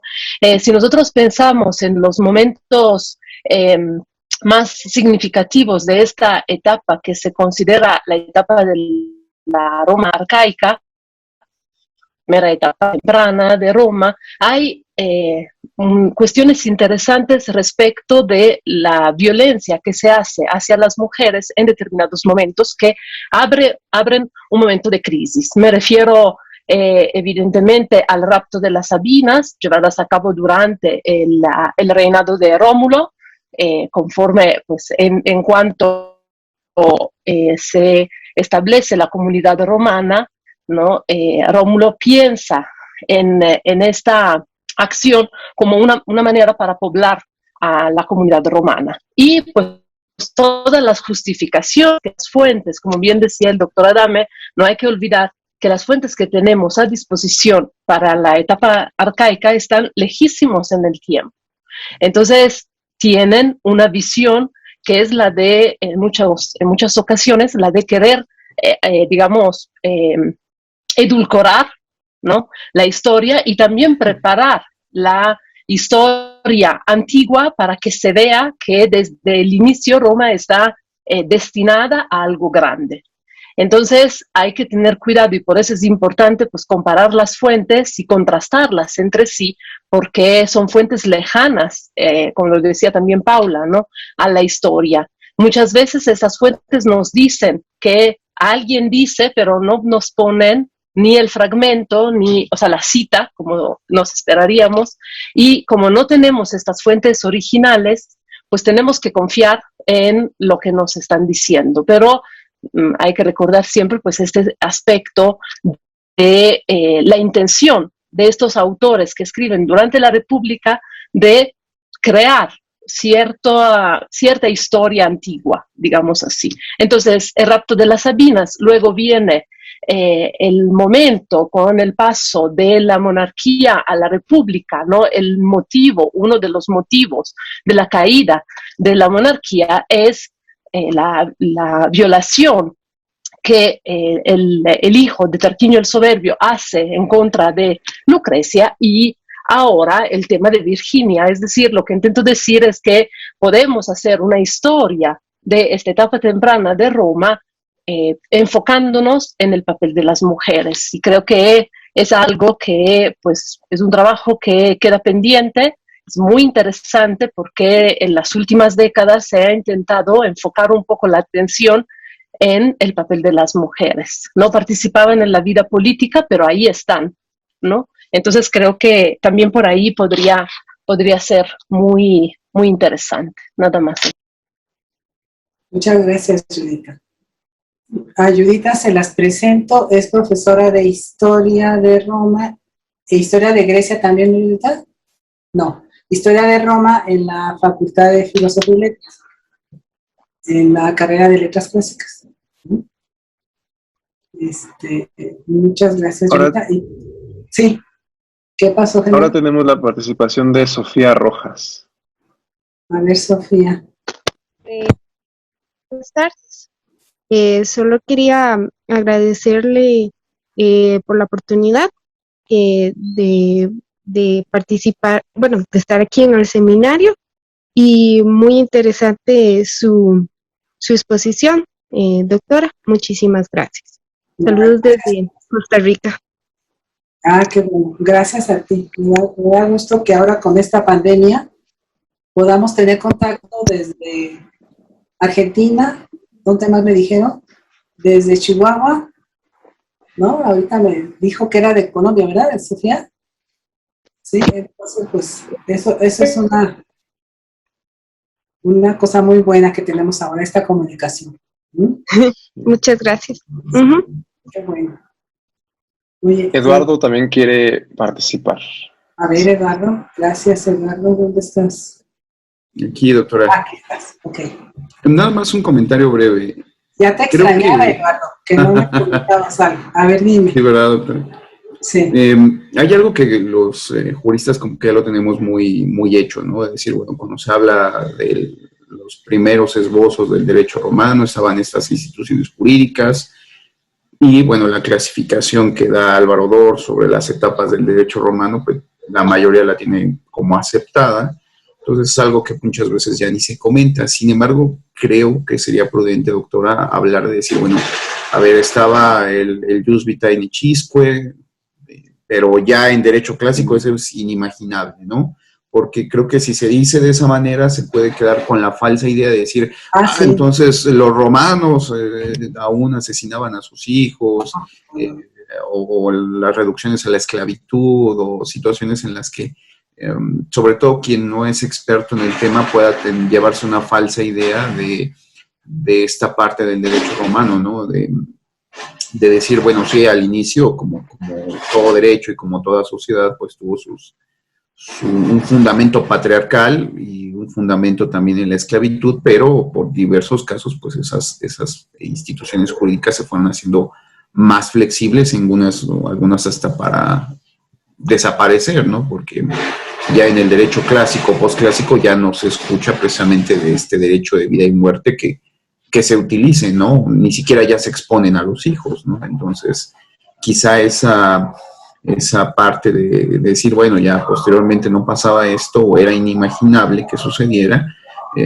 sería prudente para no generar una falsa idea en general de esa parte del derecho romano, ¿no, doctor? Sí, con lo que me estás diciendo, Eduardo, estoy pensando varias cosas. ¿Cómo es que a veces Ulpiano, por ejemplo, se refiere a la ley de las 12 tablas, ¿no? O sea, ¿qué es lo que sucede entonces con las 12 tablas?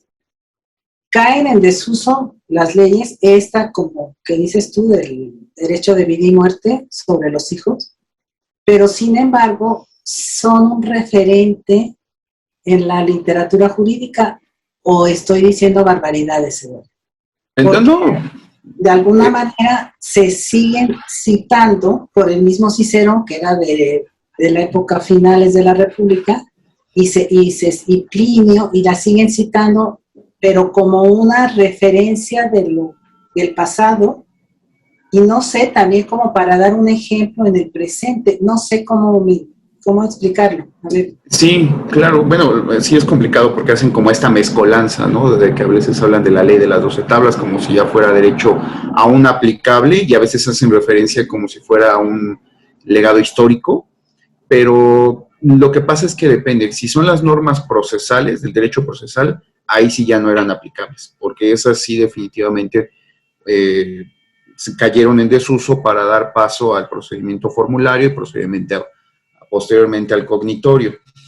Pero hay muchas leyes en las que aún su fundamento está en las 12 tablas. Todavía hay algunas en las que sí sucede precisamente que algunos actos o algunas instituciones están en las 12 tablas. Por ejemplo, el derecho a suceder, que es el agnado próximo, dicen las 12 tablas, y eso sigue siendo derecho vigente, inclusive con posterioridad. Entonces sí habrá que ver o observar el caso y el asunto del que se trate para decir, bueno, en este caso sí, porque, vamos, el jus vitae pues sigue estando vigente.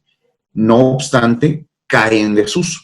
Claro. Entonces, no por el desuso no abroga una ley, simplemente ya está mal visto, la sociedad ya no lo ocupa. Entonces, eso es algo de lo que llegaba a acontecer. Entonces, fíjate, es posible, por lo que me estás diciendo, que hay leyes de las 12 tablas que sí tienen todavía si no vigencia, una influencia, ¿sí? Y entonces, lo que te quisiera yo preguntar es, la vindicatio o la reivindicatio, que es tanto lo que se menciona en este tema, ya es diferente después, ¿verdad? O sea, la sí, ya sí. Es para reclamar cosas. O potestades sobre personas. Sí, pero sí, esa vindicación de la que usted habla, doctora, sin lugar a dudas cae en lo del procedimiento de las leyes acciones. Ajá. Entonces, no ya cuando la reivindicación procede de forma en el procedimiento formulario, no, ya es una reivindicación totalmente bueno, ya tiene sus fundamentos en las leyes y acciones, pero no, se procede muy diferente. Sí, ¿no? Oye, entonces ese es otro tema de estudio interesante, cómo se fueron transformando, podríamos decir, o cómo ha sido la recepción de esas leyes después, ¿no? Para tiempos posteriores, ¿sí? Oye, y aprovechando, ahora se volteó, y ahora yo soy la que te estoy preguntando, otra duda que me quedó, se dice que es la primera legislación romana, pero yo pregunto ahora, ¿hubo otra? Pues muchos dicen porque el digesto no es una legislación. Las instituciones de Justiniano no es una legislación. Entonces mi pregunta es, ¿esta fue la primera o la única legislación romana? No, bueno, hay varias leyes. O sea, hay que remitirnos. Las leyes regias era lo que iba a comentar precisamente. Estaban aunque, bueno, las fuentes no son muy fidedignas en ese aspecto, se duda. Algunos romanistas hablan de las leyes regias, pero no lo dan como muy claro de que realmente fuera así. Lo que hablan más bien es muy seguido de decir, bueno, estaba la costumbre y las leyes a las que tenían su resguardo los pontífices. ¿Cuáles eran? ¿Quién sabe? Ellos solamente eran los que sabían, pero de ahí habrá que remitirnos a las fuentes del derecho romano, pero ya una vez establecida la república. Pues como ven, No, pues es muy si quieren podemos enriquecedor. continuar. Sí, a ver, Fer quiere hacer también un comentario, pregunta, participación. con la ventana cerrada ya medio camino. A ver, Fer. Buenas tardes. Muchas gracias, Marta, por la exposición. También creo que fue muy interesante el recorrido, ¿no? Por las fuentes y que se haya presentado a 2 historiadores y a un jurista. Yo lo único que quería decir es que, pues, o sea, hemos visto cómo, y ya también lo contaban tanto Paula como Judita, ¿no? Cómo se da este asunto de las historias, o sea, como una historia de bronce, ¿no? La conformación de la historia. Entonces, yo creo que más allá de poder averiguar si estos relatos fueron verdad o mentira, así como se están contando, pues sí, o sea, se va concibiendo en las distintas mentes y en transfiriendo, pues, en un tipo de mentalidad, ¿no? Un tipo de cultura, ¿no? Entonces creo que en este relato está muy bien construido todo, tanto que, igual voy a decir una súper obviedad, pero el mismo nombre de Virginia es súper fuerte, ¿no? O sea, es la Virgo total, a la cual la violan y luego su papá mejor la mata porque fue la deshonra total, ¿no? Entonces, no sé, como que me salta mucho el nombre mismo. No sé si, o sea, creo que lo pensaron completamente, ¿no? Es un nombre parlante y por eso también creo que impacta, ¿no? Bueno, a mí. Es todo lo que quería comentar. Está muy bien tu observación. Nada más que no alcanzan a violarla como lo entendemos nosotros ahora, pero sí violan sus derechos, efectivamente, ¿no? O violan su cuerpo, por decirlo de alguna manera. Pero eso de la Virgo sí lo había yo pensado y sí lo había yo incluso leído, ¿eh? Okay. Y es Virginia en latín y Virginius el padre, ¿sí? Como Vergilius, Virgilio. O sea, como que está ahí una E, no sé qué tenga que ver, pero sí está muy bien. Entonces no tiene raíz etimológica con Virgo, sino con otra raíz. No sé, pero es que esa E, pues, puede pasar como I finalmente, ¿no? Sí, y pasa como... Porque esa es larga, o sea, la de, si fuera como la de Vergilius es larga, pero bueno, no importa. Es que es igual. Ajá. Ahora, Juan Bautista Bardi, para cerrar. Sí, muchas gracias. Voy a ser el último, entonces, que tengo suerte. Bueno, primero agradecerle a la doctora por esta charla tan interesante. Y también mi pregunta era una consulta más metodológica, y es cómo cuando uno trabaja con fuentes como Tito Livio, al momento que aparecen estas referencias jurídicas que parecen ser muy precisas, hay que interpretarlas también a la luz de ciertos recursos retóricos o literarios que puede estar usando, ¿no? Tito Livio. Y pienso, por ejemplo, cuando comenta cómo Virginio, luego de matar a su hija, inmediatamente señala que Apio Claudio es el culpable del crimen, ¿no? Le atribuye la responsabilidad directamente a él. Y me agarra mucha duda cómo trabajar sobre esta cuestión. ¿Qué estamos ante algún tipo de... ¿Hasta qué punto nos sirve para entender lo que sería el derecho penal romano en esa época? Pero hasta qué punto no es simplemente, ¿no?, un gesto retórico de Virginio para conseguir el apoyo del pueblo, ¿no? Y bueno, quería saber cómo poder, cuando uno se enfrenta a estas cuestiones, cómo desandarlas. Pues no es fácil lo que planteas. Por supuesto, tiene un contexto retórico totalmente, Tito Livio, pero al tratar yo de entender lo que nos dice Tito Livio, como lo he hecho con Apuleyo y con otros autores, pues trato de entender que Tito Livio sabía algo de derecho. Y si no sabía, estaba transmitiendo lo que oía o lo que había leído o lo que sabía de alguna manera de su tiempo y de la cultura que él tenía. Entonces, eso es lo que a mí me acercó a este tema de derecho y literatura. cómo en la vida cotidiana hablaban de derecho, cómo en la vida cotidiana hablaban de leyes, cómo en la vida cotidiana se aplicaban esas leyes. Y en la mente de un historiador, cómo es que él nos las transmite. Y me permito decir aquí, otra vez a Paula López, ella estudió a Tito Livio basándose en la retórica. Y ella hace análisis retórico de los discursos y se centró en esta etapa de los plebeyos.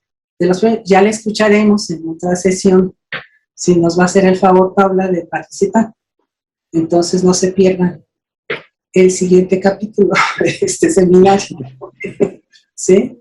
Sí. Muchas gracias. Pues es que es lo bonito, ¿no? De este diálogo, Manuel, que hemos entablado con dos disciplinas y cómo podemos ir aprendiendo. Yo aprendo mucho. Yo no creas que sé derecho romano. Yo he traducido textos de derecho romano, pero siempre estoy de la mano con el doctor Jorge Adame.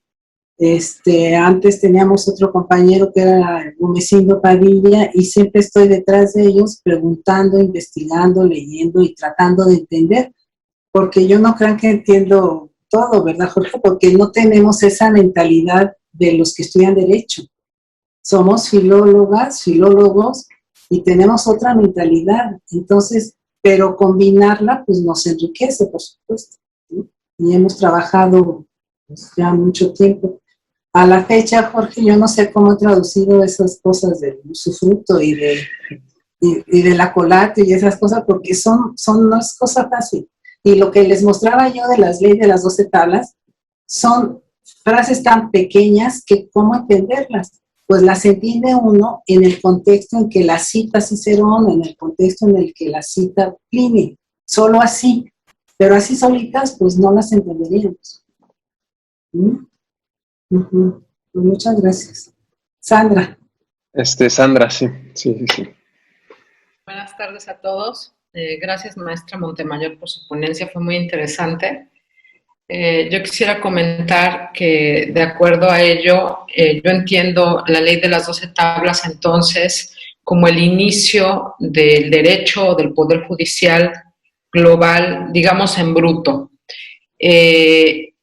La ponencia nos revela también la poca evolución de la sociedad desde hace 500 años, porque la posición de la mujer sigue siendo muy vulnerable, como ahora con todas las noticias que vemos, los abusos de políticos y de otros personajes a la mujer, los feminicidios, la falta de respuesta que tenemos como mujeres a una sociedad más equitativa, y también la falta de equidad en las clases sociales, ¿no? Sigue habiendo patricios y plebeyos, no estamos a la altura de una sociedad global y tan evolucionada capitalistamente, digamos, como lo tenemos.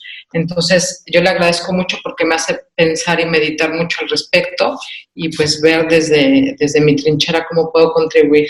Gracias. Muchas gracias por tus palabras. Y yo siempre he pensado que si nos identificamos con Virginia o nos identificamos, espero que no con la Pioclawi, pues es porque somos seres humanos. Y si nos identificamos con un poema de Catulo, pues es porque somos seres humanos, porque igual nos enamoramos y porque somos gente que estudiamos, que nos vamos a echar flores, que estudiamos, que estamos preparados, que somos universitarios, que somos académicos, y pues tenemos pensamientos más profundos y más fuertes, pero yo siempre he pensado que es porque somos todos seres humanos, y los romanos pues eran seres humanos igual, que sufrían y se enamoraban y sufrían abusos, en fin, ¿no? Entonces eso es también lo rescatable, porque en esta época, qué impresión que se sigan sucediendo cosas, si no iguales, pues semejantes, ¿no? Bueno, pues si nadie tiene alguna otra cosa que comentar. Giovanni levantó la mano. Preguntar. Sí, Giovanni. Bueno, la mano, pero la mano real, no la virtual. Perdón, es que no encuentro cómo poner la figurita desde hace rato. Aquí te decimos, abajo hay una fuente, así, dinos. Ya. No, mira, doctor, realmente en cuanto a las conclusiones, sí. Si se asume que es una leyenda, sí. Y el silencio de Virginia es intencional, ese silencio o esa expresión tácita es más fuerte que lo que hubiera dicho, ¿no? Y es tan fuerte que después de 2500 años seguimos hablando de Virginia, de la fuerza que tiene y tan importante que logró derrocar a los decemviros en su momento. Entonces creo que puede ser una sugerencia para las conclusiones que tiene. Básicamente eso, y pues nuevamente gracias. Muy bonita, la conclusión. Muchas gracias. Sí. No, gracias, doctora. Bueno, ahora sí, si nadie más tiene más que comentar, que preguntar, podamos cerrar esta sesión. Y yo les agradezco muchísimo que estén presentes y que estén interesados, y seguimos aquí. Yo estaré al pendiente de que me pidan el link y con mucho gusto se los paso. Bueno, pues muchas gracias otra vez por su asistencia y esperamos verlos el siguiente mes con la siguiente presentación, que todavía no sabemos cuál va a ser, pero... Todas van a ser sorpresa, ya lo decidí. Bueno, muy bien, muy bien. Sí, siempre va a ser algo sorpresa, eso siempre es bueno. Entonces, pues ya les iremos diciendo cuál es, y pues gracias por su asistencia otra vez y buenas noches. Bueno, pues muchísimas gracias, buenas noches.